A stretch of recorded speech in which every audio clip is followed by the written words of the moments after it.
Reading with your kids. Hey, so great to see you. Come on in. Hi, my name is Jedley, and this is the Reading with Your Kids podcast, coming to you from the beautiful little neighborhood of Reedville in Boston, Massachusetts. We are so very grateful that you are taking the time to be with us today. We have two wonderful guests for you coming to us from Ketchum in Idaho. Scott and Laura Jordan, they are here to talk about their beautiful Yo Margaux series. Hey, for all the authors that are listening out there, I wanted to share with you this great email that we received here at the Reading with Your Kids podcast from Dr. Linda Mubarak. She is a past guest and the author of Maxine's New Job. Here's the email. Dear Fatima and Jed, good news! Maxine's New Job has been nominated to receive the prestigious Henri Award at the 2018 Christian Literacy Awards for Outstanding Literacy Work in the Children's Book Division. I sincerely believe your certifying Maxine as a great read helped bring increased social media attention to the book. Thank you for the exposure and the great marketing. We are so happy for Dr. Linda Mubarak that her book, Reading with Your Kids Certified Great Read, Maxine's New Job, received this prestigious recognition. We would love to help your book receive that same kind of recognition. If you are interested in having your book considered for our Reading with Your Kids Certified Great Read program, please visit our website, readingwithyourkids.com. You can click on the contact button, send us a note, and we'll send all the information back to you, or you can go right to our Certified Great Read page on our website. It's fun, it's easy, and it is really an effective way to let the world know that your book stands out above all the rest. The Reading with Your Kids Certified Great Read program. Joining us right now from Ketchum in Idaho, we are so excited to welcome husband and wife team Scott and Laura Jordan to talk about their great book, Yay Margaux. Scott and Laura, how are you? We're great. How are you? I'm excellent. So we're assuming that that's Laura's fair voice. Yes, we are also great from Scott as well. I didn't want to talk over her. I had to ask because I didn't want to assume. You can get in all sorts of trouble making assumptions these days. So we're real excited. Tell us a little bit about Yay Margaux. Yay Margaux is the first in a series of children's books Scott and I are in the process of writing based on our real poodle. She's a standard poodle named Margaux, who had a series of horrible illnesses and ultimately ended up being blind and deaf, yet had more fun than anybody. And where it was inspired by is I have a live a Facebook channel called Yay Margaux, and I was documenting her experiences for other people to learn, what happens when you do have a blind and deaf dog and how you deal with it. Mm-hmm. And watching her bump into things and falling down and smiling and learning how to navigate her world with just her nose. And one of our viewers, our 20,000 viewers, said, hey, this would be a great lesson for children. Why don't you write a children's book? And the light bulb went off, and we started working on it. And we're so proud to release this wonderful book, the first in the series, Yay Margaux. That's beautiful. I love that. And I love it. I can relate to it because our beagle that I refer to very often now is he's lost a lot of his sight in one of his eyes, and we don't know how it will progress. Nobody knows about this, but it's a fact that dogs become part of our families, and dogs and cats and other pets have illnesses, and we have to deal with it, and we have to help them learn how to deal with it. And it was a tremendous learning experience for me personally. I learned that I had to slow down in order to teach her how to do everything all over again. So we did perimeter tours around the house. We put odors, and yet she managed to do everything just like the other poodles. We went on 10-mile hikes, and she was an older dog, and she was able with some help and love to do everything. And in fact, she was a much harder working dog. When the other dogs would snooze at the end of the day, she's around the entire house trying to figure things out. And these are the lessons. Everything. She mapped everything. And these are the lessons that we believe that, teaching children, those with or without disabilities, that with love and care and support, that you can do anything at all. And each one of the books has a learning lesson along those lines. Yeah. Well, I think that's a really, really important lesson. Just that whole idea of helping kids understand that we are all different and we all have different abilities and challenges in our lives, and some are more obvious than others. Some are more challenging than others. Certainly, somebody who is blind or deaf, that's a pretty obvious one, and a couple of very big challenges. But we all have our weaknesses, and we all have moments in our life when we need help. And I think understanding that you can get over this and seeing that lesson through a dog that is so lovable is a great way to start talking about these issues with our kids. Yeah, and it's all based in our real life poodle resort and spa where we live, and all the characters in the book are actual dogs in our lives, and our cat, and there's sibling relationships, and there's parental relationships, and a fantasy land as well. Well, and one thing we did because Margaux had her two younger sisters and her two older sisters, and they obviously understood her disabilities differently. And so we were able to really illustrate that in the book, like, oh, here you come, Chloe. Yeah, you're a hero there. But like our puppy comes across as a brat in the book because she doesn't understand why Margaux's knocking stuff down and ruining her things. Whereas Margaux's older sisters understand that she's blind and deaf. And then when Margaux saves the day, her little sister is happy and understands that, Margaux can do things that she can't do. Awesome. Now, I can't let it go. You made a comment. You talked about, the stories based on things that are happening at your poodle resort and spa. You got to help me wrap my head around that. Do you guys really have a resort for or is it just the fact that you have a ton of dogs?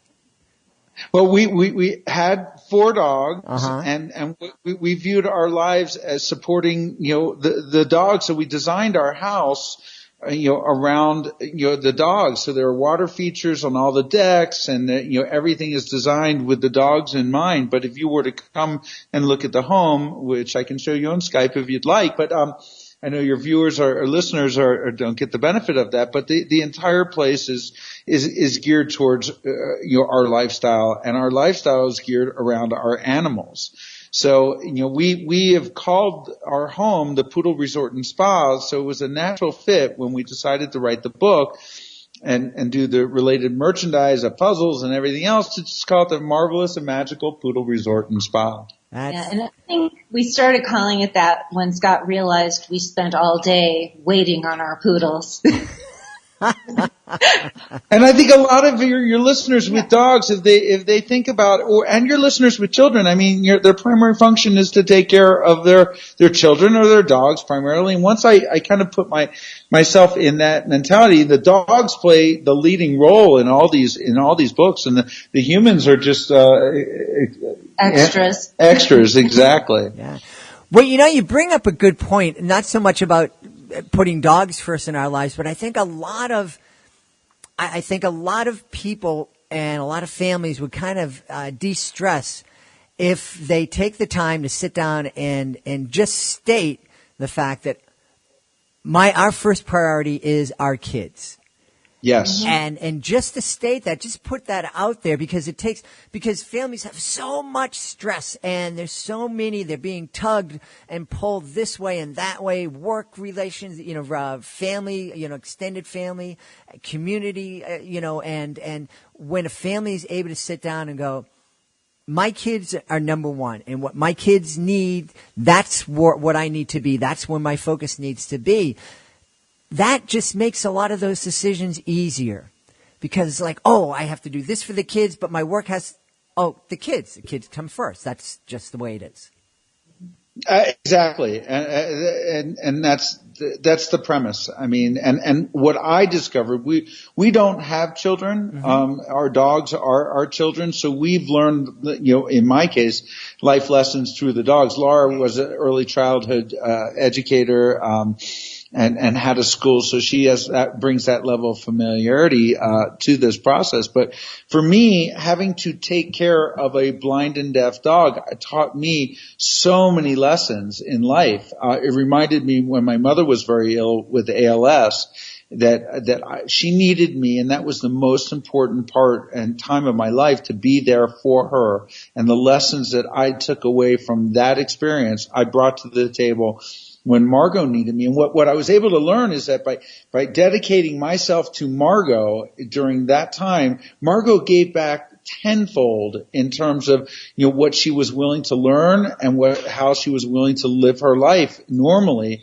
when given the opportunity to do so. Mm-hmm. That's beautiful, and I absolutely agree. Laura, as a former early childhood educator, one of the things that I do in my educational magic shows is I ask kids what they're thankful for, and a lot of kids will say, "Oh, I'm thankful for my pets," and I always applaud them, and I say, "Yeah, I love pets. I love having pets because taking care of a pet is one way we learn how to love something other than ourselves."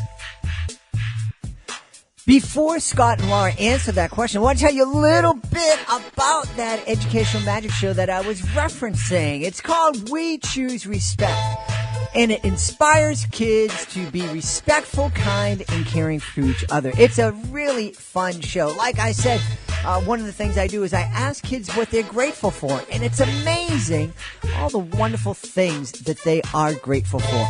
I just love going out and meeting kids, inspiring them with my magic, inspiring them and seeing them get excited about working together to build a safe, caring, bully-free school. I would love to bring my school assembly program, We Choose Respect, to your community. Now, I know the chances are you're not the person in charge of making the decisions as to what kind of assemblies come into a school, but you know the people who are, the principal, the guidance counselor, your kid's teacher. Maybe the reading specialist or the librarian. How about the librarian down at the public library? Or maybe the youth pastor at your church. All of these folks are looking for really fun and entertaining enrichment programs to bring in and inspire kids. But they're inundated with information from all over the place in the mail and email, telephone calls. If you were to take the time to visit my website, jedlie.com, Jedlie, jedlie.com, find out a little bit about the show, bring the information into those folks, they're going to be really appreciative because you've just saved them a ton of time and a ton of work. And I'm going to be very thankful for you too. Again, the name of the program is We Choose Respect, and you can find out more at jedlie.com, Jedlie, jedlie.com. Yeah, I love pets. I love having pets because taking care of a pet is one way we learn how to love something other than ourselves. Talk about, as an early childhood educator, how important that is for a kid and how hard it is sometimes for a kid to learn how to love something other than themselves, and how how pets can help in that process. Well, I think pets, one of the main things they do as far as teaching, like when you get a puppy or a kitten, or perhaps, adopt an older dog from a shelter who needs a lot of attention, children have to adapt to the fact that they're no longer the center of the universe in their home. And right there's almost like a sibling rivalry, which for me, I was an only child. So having my dog I grew up with when we got a puppy, all of a sudden my parents weren't 100% focused on me. So I learned some of those lessons. I think children also learn how, to take care of pets, as far as, feeding them, taking them out, also putting things away and not getting upset. Like if they leave toys out and their pet chews it, they have to learn to put their own things away, and it's not the pet's fault, especially like a new puppy who doesn't know any better. So you just learn so many things. And then, with Margaux, I mean, she became blind and deaf overnight. She was 12 and a half. And so we had to adapt our entire lifestyle around her. I mean, she learned so quickly, but at first, can you just imagine, you wake up, you can't hear, you can't see. And so she had to learn how to do everything differently, and just watching her do that, I mean, she never complained. It was just, okay, this is what I'm facing. I'm going to deal with it. And so I think that's such a great lesson for kids. Like, things happen. You have no control over that, but it's what you do after it happens. Great. Met everything with a smile. Yeah. Great lessons for kids. Now, one of the things, Scott, you've alluded to is that this is much more than just one storybook, that it's a series of stories, but they're also, you mentioned merchandise and videos, and so talk about the whole kind of grand concept. The grand concept starts with the expression "Yay, Margaux." So what we've discovered internally is when we felt that we needed encouragement to do something, we would just say "Yay, Margaux," and whatever, and it would make us smile and laugh. And whether it was we're having a tough day, we're like "Yay, Margaux." That if our blind and deaf dog, the old dog in Idaho, can get over life with a smile. Yay, Margaux in Idaho. So the overriding concept is kind of a life is good message with Yay, Margaux. It's really more or less a movement, if you will. And then we're building on that with a variety of merchandise for both dog related. We do collars and dog food. And there they are in the background, barking away.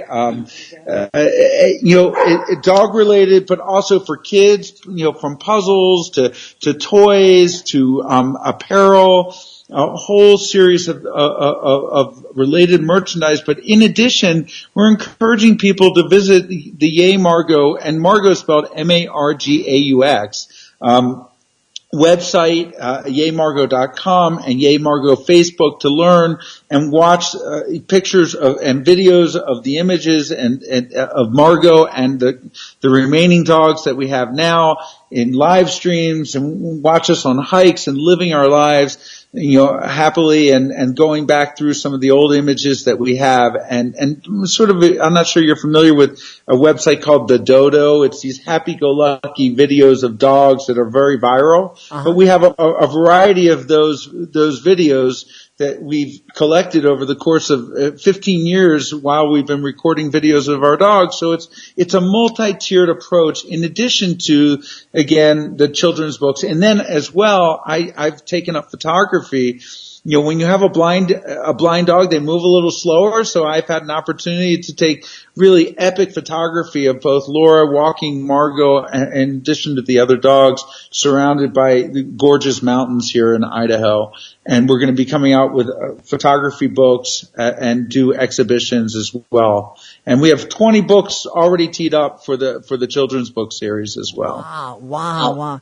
Well, Laura, I hope Scott doesn't do what my wife did to me yesterday with my goofy hat, and I was walking the dog, and my wife took a little video of it and turned it into a GIF and a loop. So I'm up and down the street, back and forth, and it never ends. It's driving me crazy, and I'm really exhausted. Well, we actually have one of our dogs tilts her head like this, and we've created a GIF that people can use for with a variety of purposes. So it's a really, again, our overriding principle is not to make a lot of money necessarily. It's to actually we're going to be giving a lot of the proceeds to no-kill shelters and stuff, but it's really for people to inspire people.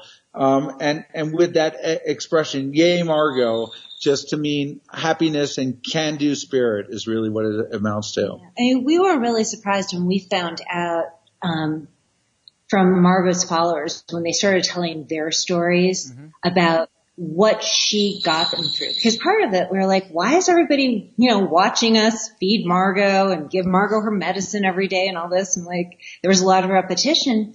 But because Margaux had this really just amazing smile always, we started hearing from people who were in the hospital after car accidents, who were taking care of parents with terminal illnesses. And they said just watching Margaux not only did they just have it was really fun to watch her, they knew if she could do it, they could do it. Mm-hmm. And the stories that came out were just amazing because we had no idea. She touched so many people's lives, and that's really what this series of books is going to enable us to do, is to continue her legacy well beyond, her time on this earth, and enable her to educate children and families as to just the messages that, literally she would bump into things. And you would think, oh my God, and she'd have this huge smile like that, it's just a bump, in life, I'm going to get through it. And it was amazing. So. Great. Well, great lessons for kids. I'm wondering what kind of reaction. I know that the folks are watching it virally and they're letting you know how inspired they are. I'm wondering what reactions you're getting from the little kids who are reading, Yay, Margaux. Well, the first day the book came out on Amazon, it sold so well. Unfortunately, we sold out on the very first day on Amazon. But we have collected a variety of videos from the kids that were fortunate enough to get it, and we have done some readings ourselves, and we here locally with our local schools, and they absolutely adore it. Kids especially can recognize poodles. They see other dogs, but they immediately know what a poodle is. They point, that's a poodle. And they love they get a little depressed when she went blind and deaf, but they're like, they can do anything. And the lessons came really through loud and clear. Yeah. And I think I mentioned that we created an animated version of the book because the book is temporarily, on back order on Amazon, that enables people to actually watch the entirety of the book in an animated form as well on our YouTube channel, which is also on the Amazon page as well. That's wonderful. I'm real excited. So we want to encourage everybody to check out the website, and the website is yaymargaux.com. Yes, and that's spelled Margaux. Yaymargaux.com. Y-A-Y, by the way. So yaymargaux.com. And that's the name of the first book. And as Scott and Laura were telling us, they hope to have at least 20 different editions of the book out there. So we're real excited. As Scott was mentioning, the first book is on back order, but you can go to Amazon and check out the animated version of the video. Check it out that way. And by the time this airs, I expect the back order will be over and it's shipping fairly soon. So please, go on, check out the animated version, go to Amazon, search Yay Margaux, read the reviews, amazing reviews, all very, very accurate and awesome. So. That's great. That's great. Well, our guests today have been Scott and Laura Jordan, the authors of Yay Margaux. Scott and Laura, thanks so much for being part of our show today. Thanks so much, Chad. Thank you. You do not want to miss the next episode of the Reading with Your Kids podcast. We have a fantastic time talking to one of the spooky middle grade authors, David Nielsen's here. Do not miss this show. It is a blast. Hey, if you are the author of a great children's book, you heard earlier talking about our Certified Great Read program. Maybe you're not ready to submit your book to our panel, but maybe you're ready to be on the podcast. Being a guest in the podcast, it's fun, it's easy, and it is absolutely free. A great way to tell the world about your fantastic children's book.